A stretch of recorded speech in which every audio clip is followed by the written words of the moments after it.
اعوذ باللہ من الشیطان الرجیم بسم اللہ الرحمن الرحیم۔ اسلام سیمنٹری کے تمام سننے اور دیکھنے والوں کو السلام علیکم ورحمۃ اللہ وبرکاتہ۔ ناظرین کرام، آج ہم ایک نئے موضوع کے ساتھ حاضر ہوئے ہیں۔ آج کے اس موضوع میں ہم آپ کو بتائیں گے کہ چند ایسے گناہوں کے بارے میں جن کا تعلق گناہ کبیرہ سے ہے، اور مسلمانوں کی اکثریت اس گناہ میں شامل ہے، اور ہمیں معلوم بھی نہیں ہوتا کہ ہم گناہ کبیرہ کے مرتکب ہو رہے ہیں۔ اور گناہ کبیرہ وہ گناہ ہوتے ہیں کہ جن سے معافی نہ مانگی جائے جب تک وہ گناہ معاف نہیں ہوتے، ان گناہوں سے توبہ کرنا لازم ہوتا ہے۔ تو آئیے ہم ایسے کچھ گناہوں کے بارے میں سماعت کرتے ہیں تاکہ ہم ان گناہوں سے خود بھی بچ سکیں، اور اگر کسی کو یہ گناہ کرتے ہوئے دیکھیں تو اس کی بھی اصلاح کر سکیں۔ سب سے بڑا گناہ جو اللہ تبارک و تعالیٰ کے نزدیک ہے وہ اللہ تبارک و تعالیٰ کے ساتھ کسی کو شریک ٹھہرانا ہے۔ یہ اتنا بڑا گناہ ہے کہ پیارے آقا علیہ السلام نے فرمایا کہ اللہ تبارک و تعالیٰ تمام گناہوں کو معاف فرما دے گا مگر شرک وہ گناہ ہے جسے اللہ تبارک و تعالیٰ کبھی معاف نہیں فرمائے گا۔ ریاکاری کہتے ہیں اپنی عبادت خالصتاً اللہ کی رضا کے لیے نہ کرتے ہوئے لوگوں کو دکھانے کے لیے کوئی بھی عبادت کرنا، یہ ریاکاری کہلاتا ہے۔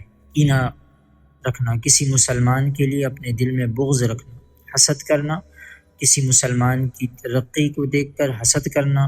حسد یہ ہوتا ہے کہ دل میں یہ تمنا ہو کہ اس سے یہ چیز چھن جائے اور مجھے مل جائے، یہ حسد کہلاتا ہے، اور یہ بھی بہت بڑا گناہ ہے۔ تکبر کرنا، تکبر کی وجہ سے مخلوق کو حقیر جاننا، بدگمانی کرنا، دھوکہ دینا، لالچ، نیکی پر تعریف کا متمنی ہونا کہ کوئی بھی ہم پر نیکی کریں تو ہم یہ سوچیں کہ لوگ ہماری تعریف کریں، تعریف کا متمنی ہونا، یہ بھی گناہ ہے۔ قدرت کے باوجود حج نہ کرنا، اگر کوئی صاحب نصاب ہو گیا اس کے باوجود اس نے حج نہیں کیا اور اسی حال میں مر گیا تو وہ گناہ کبیرہ کا مرتکب ہوا۔ مردوں کو ریشمی لباس پہننا، یہ بھی حرام ہے۔ مرد و عورت کا ایک دوسرے سے مشابہت اختیار کرنا، یعنی مردوں کا ایسے کپڑے پہننا جو عورتوں کے کپڑوں سے مشابہ ہو، اور عورتوں کا ایسے کپڑے پہننا یا ایسا حلیہ بنانا جو مردوں سے مشابہ ہو، یہ بھی گناہ کبیرہ ہے۔ رمضان کا کوئی روزہ چھوڑ دینا، زکوٰۃ ادا نہ کرنا، عورتوں کا باریک لباس پہننا، مصیبت کے وقت چہرہ نوچنا، تھپڑ مارنا، گریبان چاک کرنا، مقروض کو بلا وجہ تنگ کرنا۔ کسی نے آپ سے قرض لیا ہے اور آپ کو اللہ تبارک و تعالیٰ نے استطاعت دی ہے، آپ کے پاس رزق کی فراوانی ہے، اور اگلا اگر غریب ہے اور آپ کو معلوم ہے کہ وہ مجبوری کی وجہ کر قرض ادا نہیں کر پا رہا، تو پھر مقروض کو بلا وجہ تنگ نہیں کرنا چاہیے۔ ہمارے اسلاف کا طریقہ رہا ہے کہ وہ ایسے لوگوں کو معاف کر دیا کرتے۔ ناپ تول میں کمی کرنا، جو شخص ناپ تول میں کمی کرتا ہے، پیسے پورے لیتا ہے لیکن وزن پورا نہیں کرتا اور لوگوں کو دھوکہ دیتا ہے، ناپ تول میں کمی کرتا ہے، تو یقین جانیں وہ بھی حرام کا مرتکب ہے اور وہ گناہ کبیرہ کرتا ہے۔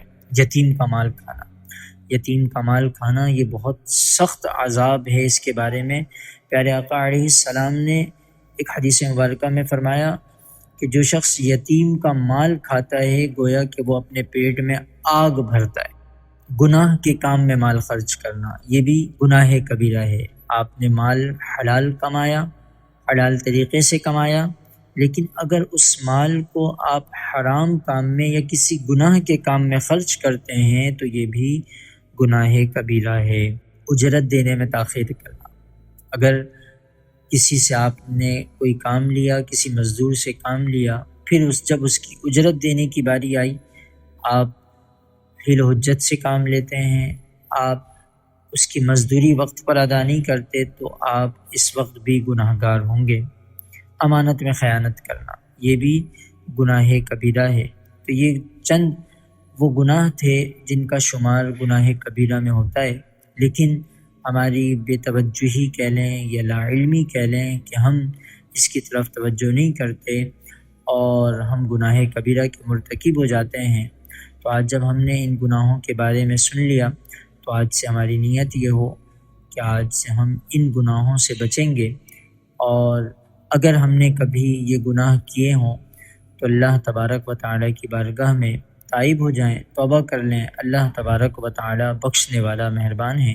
انشاءاللہ تبارک و تعالیٰ اللہ رب العزت کی رحمت سے امید ہے کہ رب کریم ہماری توبہ کو قبول فرمائے گا۔ اللہ تبارک و تعالیٰ ہمیں عمل کی توفیق عطا فرمائے۔ وآخر دعوانا ان الحمدللہ رب العالمین۔ مزید اسی طرح کے اسلامی معلومات حاصل کرنے کے لیے ہمارے چینل اسلام سیمنٹری کو ضرور سبسکرائب کریں اور بیل آئیکن بھی دبا دیں تاکہ آپ کو ہماری ویڈیوز بر وقت مل جایا کرے۔ السلام علیکم ورحمۃ اللہ وبرکاتہ۔